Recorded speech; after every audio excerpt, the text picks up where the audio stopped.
എന്ത് വന്നാലും ഞാൻ അതിനപ്പുറം മറികടക്കും എന്നുള്ളൊരു തീരുമാനം എനിക്ക് എപ്പോഴോ എടുത്തിട്ടുണ്ട്. ഞാൻ ഇനി എന്ത് സംഭവിച്ചാലും ഞാൻ അതെല്ലാം മറികടക്കും എന്നുള്ള തീരുമാനം എനിക്കുണ്ട്. അപ്പൊ ഇനി ശ്രീ എന്ത് കാണിച്ചാലും അത് ശരിയാക്കാനായിട്ട് എനിക്ക് പറ്റും. ആ ഒരു വിശ്വാസത്തിലാണ് ഞാൻ പോണത്. അങ്ങനെ തന്നെയാണല്ലോ, നമ്മൾക്ക് എന്തെങ്കിലും ഒരു വിശ്വാസം ഇല്ലാതെ നമുക്ക് മുന്നോട്ട് പോകാൻ പറ്റില്ല. അപ്പം അത്തരം ഇപ്പൊ എന്റെ വീട്ടിൽ വളർന്ന ഒരാളല്ല പുള്ളി. എന്റെ വീട്ടിൽ തന്നെ വളർന്ന ഞാനും ചേച്ചി രണ്ട് സ്വഭാവമാണ്. ചേച്ചി വളരെ സൈലന്റ് ആയിട്ടുള്ള ഒരാളും ഞാൻ ഇതിന്റെ നേരെ ഓപ്പോസിറ്റുമാണ്. അപ്പോൾ ഒരേ വീട്ടിൽ തന്നെ അങ്ങനത്തെ ആൾക്കാരാണ് ഉള്ളത്. അപ്പൊ പിന്നെ ഇങ്ങനെ വേറൊരു വീട്ടിൽ വളർന്ന ആള് എന്നെ പോലെ ആണെന്ന് ഞാൻ ശടിച്ചിട്ട് കാര്യമില്ല. പക്ഷെ എന്റെ ഇഷ്ടം ഇതാണ്, എനിക്ക് ഇഷ്ടമില്ലാത്തത് ഇതാണ് എന്ന് ഞാൻ തുറന്നു പറയും. അപ്പം മനസ്സിലാവൂലോ. അതാണ് അവിടുത്തെ കാര്യം. അതല്ലാതെ വേറെ മാജിക് പരിപാടികളൊന്നുമില്ല. കരിയറിന്റെ കാര്യത്തിൽ, അതായത് നമ്മൾ എടുക്കുന്ന വർക്കുകൾ, ചെയ്യുന്ന ജോലി കഴിഞ്ഞിട്ടുള്ള ക്രിറ്റിസിസം, അങ്ങനത്തെ കാര്യങ്ങളൊക്കെ ഡിസ്കഷൻസ് ഉണ്ടാവാറുണ്ട്? അതുണ്ട്. അത് വളരെ വളരെ എനിക്കത് ഭയങ്കര സപ്പോർട്ടും ആണ്. കാര്യം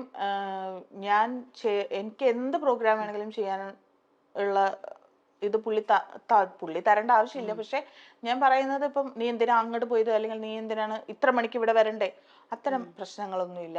നമ്മളെ ഫീൽഡ് ഇതാണെന്ന് കൃത്യമായിട്ട് അറിയാം. ഇപ്പൊ പലപ്പോഴും നമ്മുടെ ഫാമിലി ഫങ്ഷൻസ് ഒക്കെ വരുമ്പോൾ നമുക്ക് ഷൂട്ടായിരിക്കും. അപ്പൊ നമുക്ക് പോവാൻ പറ്റിയെന്ന് വരില്ല. അങ്ങനത്തെ സാഹചര്യങ്ങളും ഒക്കെ മനസ്സിലാക്കണം.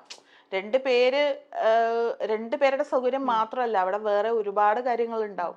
പക്ഷെ അതെല്ലാം കൃത്യമായി മനസ്സിലാക്കുന്ന ആളാണ്. പിന്നെ ഇപ്പൊ മറിമായൊക്കെ കണ്ടിട്ട് എനിക്ക് കൃത്യമായിട്ട് അഭിപ്രായം പറയാറുണ്ട്.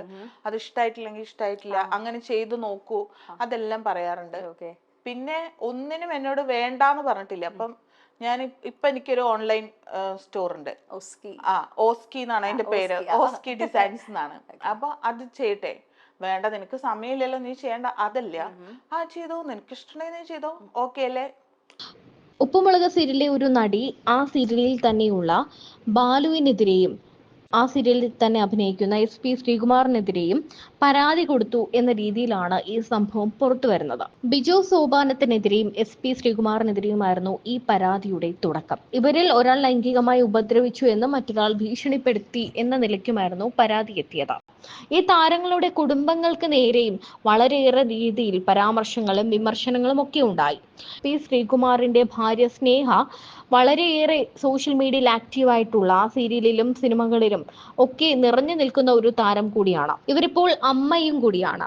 ഇരുവരുടെയും വിവാഹം എല്ലാവരെയും ഞെട്ടിച്ചിരുന്നു. നിരവധി വിവാദങ്ങൾ ഇവരുടെ വിവാഹത്തോടെ ഉണ്ടായെങ്കിലും പിന്നീട് ഒത്തൊരുമിച്ച് പോകാൻ തീരുമാനിച്ച് ഇവർ സന്തോഷത്തോടെ കുടുംബജീവിതം നയിച്ചു വരികയായിരുന്നു.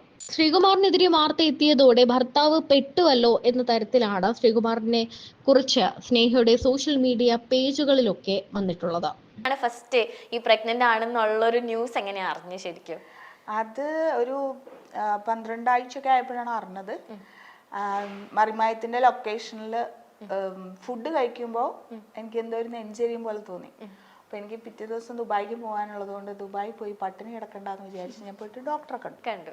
അപ്പൊ ഡോക്ടർക്ക് എന്നെ കണ്ടപ്പോഴേ ഡോക്ടർ പറഞ്ഞു പ്രഗ്നന്റ് ആന്ന് പറഞ്ഞു. അപ്പൊ എനിക്ക് അങ്ങനെ നമ്മളങ്ങനെ പ്രതീക്ഷിക്കുന്നില്ല. അപ്പൊ ഡോക്ടർ ബ്ലഡ് ടെസ്റ്റ് ചെയ്ത് തന്നു.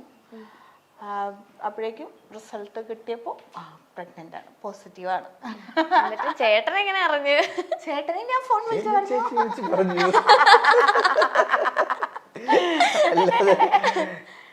ഞാൻ ഷൂട്ടിലായിരുന്നു. അപ്പൊ ചേച്ചി വിളിച്ചു പറഞ്ഞു, അങ്ങനെ അറിഞ്ഞു. അപ്പൊ ചേട്ടൻ എന്താ പറഞ്ഞു? അപ്പോഴെങ്കിലും എന്തെങ്കിലും പറഞ്ഞോ ചേട്ടൻ? ഇല്ല, ഒന്നും മിണ്ടില്ല. അതെന്താ സന്തോഷം കൊണ്ട് അങ്ങ് സ്റ്റക്ക് ആയി പോയി കാണുമല്ലേ? അല്ലേ? മാത്രമല്ല, ഷൂട്ട് നടക്കുകയായിരുന്നു. ഞങ്ങള് ലേപ്പിൽ വെച്ചിട്ട് ഷൂട്ട് ചെയ്യുന്നത്, ലൈവ് റെക്കോർഡിംഗ് ആണ്. അപ്പൊ മിണ്ടാൻ പാടില്ലല്ലോ, ഇവിടെ നമ്മള് റെക്കോർഡ് ചെയ്യുന്ന പോലെ എല്ലാം സൈലന്റ്. അതുകൊണ്ടാണ് കേട്ടോ ഒന്നും മിണ്ടാൻ പറ്റാൻ. അല്ലെങ്കിൽ ഞങ്ങളെല്ലാം കറക്റ്റ് ആയിട്ട് പറഞ്ഞു. ഞങ്ങൾ ഇപ്പൊ അവിടെ വിളിച്ച് തിമിർത്തേനല്ലേ? അതെ, കൂവേനെ.